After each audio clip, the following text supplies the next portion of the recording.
اكبر غلطه العملاء بتقع فيها في التشطيب ان هم قبل ما يشطبوا شقتهم بيتعاقدوا على انظمه مش مناسبه ليهم اصلا، وده السبب اللي بيخلي الناس تتفاجئ بالتكلفه الزياده او اصلا انه الخامات مش مناسبه ليهم او الشغل مش زي اللي هم متخيلين. في الفيديو ده هقول لكم على انظمه التشطيب اللي موجوده في السوق وايه اكتر نظام بيناسب ليه. انا مهندس مصطفى رمضان، والنهارده هشرح لكم الموضوع كلام عملي بعيد عن النظري عشان لو انت داخل على تشطيب شقتك او فيلتك تعرف تختار النظام المناسب ليك صح. قبل ما نتكلم عن الانظمه لازم تعرف ان التعاقد على تشطيب الشقه هو مش مجرد سعر وخلاص. ثلاث حاجات لازم تاخد بالك منهم قبل ما تشطب شقتك: مين المسؤول عن ايه، وايه دوره في الموقع، وايه اللي هيحصل لو حصل زياده سواء في الخامات او السعر انت هتعمل ايه. ولو الحاجات دي مش واضحه بالنسبه لك غالبا بيحصل شد وجذب وتاخير ومصاريف زياده. اول نظام معانا وهو النظام المقايسه او التعاقد بمبلغ معين، وبمنتهى البساطه ان الشقه بتاع حضرتك متقسمه لكذا بند زي الكهرباء والسباكه والنجاره سيراميك بورسلين او ايا كان ايه البند اللي احنا هنشطب فيه. كل بند بيكون له سعر وكميه ومواصفه. اكبر ميزه في المقايسه ان حضرتك بتبقى عارف هتدفع كام وفي ايه. عيوب المقايسه ان حضرتك كعميل تتعاقد على نظام المقايسه لازم أن تكون مركز جدا فيه،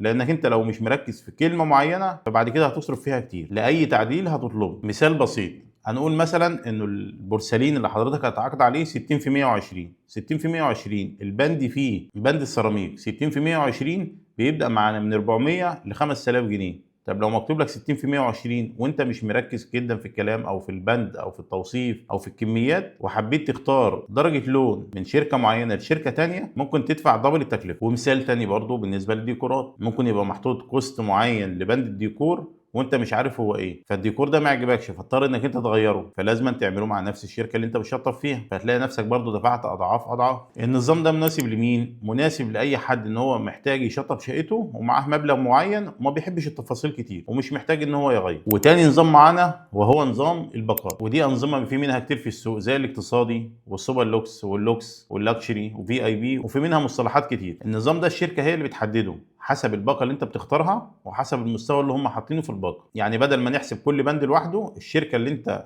اخترتها عشان تشطب لك شقتك تقدم لك عرض تفصيلي او تقريبي لمستوى التشطيب اللي حضرتك عايزه بالمبلغ اللي انت بتحدده. وده مميز لبعض فئات من العملاء. هقول لك مثال، انت مثلا جايب صوره او مجمع كام صوره من على النت وبتديها لشركه تشطيبات، والله بتقول لهم انا محتاج اشطب زي ده، فبتقول لك واحد اتنين تلاته سواء بقى رخام تجاليد فيوتيك كرات، بتقول لك والله النظام ده عندنا الباقه بتاعتنا عامله مثلا اكس دبل اكس، فهتشوف ايه المناسب ليك وتشطب بيه. نيجي لعيوب الباقات، باقه مثلا اسمها لوكس او سوبر لوكس او في اي بي، هل انت عارف ايه اللي جوه الفي اي بي؟ لا ما تعرفش. لازم ناخد بالنا منها جدا ونركز في كل نقطه وتفصيله فيها، لانه انت ما بتبقاش عارف ايه اللي داخل جوه البند ده من اساسيات او نسريات بتصرف عليه زي التاسيس زي التشطيب. واحنا كلنا في السوق طبعا حضرتك عارف نظام الباقات. هنتكلم مثلا عن باقات المحمول، بتيجي معاك وقت معين وتستهلك كميه اكبر منها وتلاقي الباقه معاك خلصت، فبتضطر انك انت تدفع فلوس تاني. مش هنتكلم بقى انك انت تدفع فلوس تاني لشركه التشطيبات، هنتكلم انك انت تدفع فلوس تاني في الصيانه فيما بعد. وعيوبه كمان ان كل شركه بتسمي الباقه بتاعتها بمصطلح مختلف، يعني سوبر لوكس اللي في شركه اكس مش زي اللي في سوبر لوكس في شركه بي. وعلشان كده اكبر غلط انك انت بتقارن الباقه هنا سوبر لوكس بالشركه الثانيه بسوبر لوكس. ما تقارنش اسماء، قارن التفاصيل.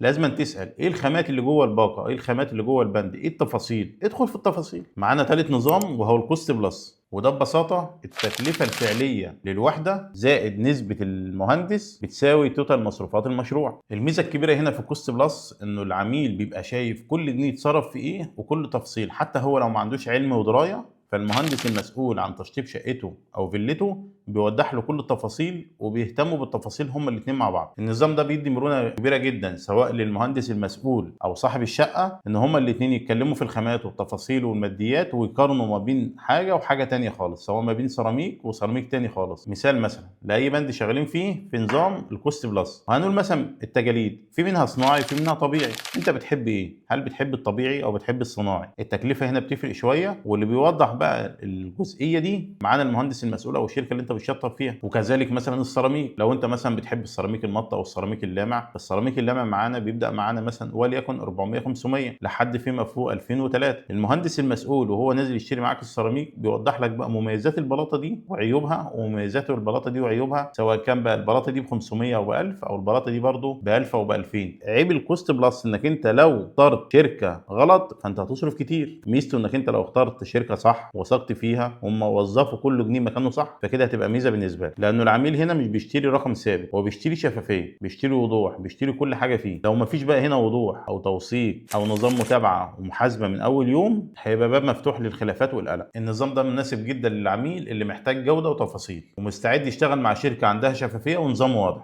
نظام التشطيبات هو نظام مش اهم حاجه انك انت تسال فيه هي الحاجه دي بكام، اهم حاجه هتتعاقد مع مين وهيعمل لك ايه، لانه مهما كان النظام اللي هتختاره ممكن مع حد ينجح جدا ومع حد تاني يفشل. وعلشان كده قبل ما تتعاقد مع اي حد، سواء بقى ايا كان هو النظام ايه، لازم تسال على سابقه الاعمال، وضوح البنود، طريقه المحاسبه، نظام المتابعه، الالتزام والشفافيه. الخلاصه سواء تشتغل مقايسه او كوست بلس او نسبه اشراف او ايا كان النظام اللي انت هتشتغل عليه، لازم تسال على 3 حاجات: الوضوح والنظام والثقه. لانه العميل مش بيسلمك الشقه، العميل بيسلمك حلم حياته وبيسلمك الماديات، تعب ومجهود، سواء بقى مسافر او شغال هنا في القاهره مثلا، ولازم يحس انه شقه عمره في ايد امينه. طولنا عليكم شويه، بس كان لازم نوضح لكم بعض التفاصيل اللي شغالين بيها انظمه التشطيبات. ولو حابب اعمل لك فيديو تاني اشرح لك فيه البنود بالتفصيل، اكتبها لنا في الكومنتات. ولو عندك برضو اي سؤال اكتبه لنا في الكومنتات وهرد عليك. اتمنى يكون الفيديو عجبكم، وما تنساش تشتركوا في القناه وتعملنا لايك.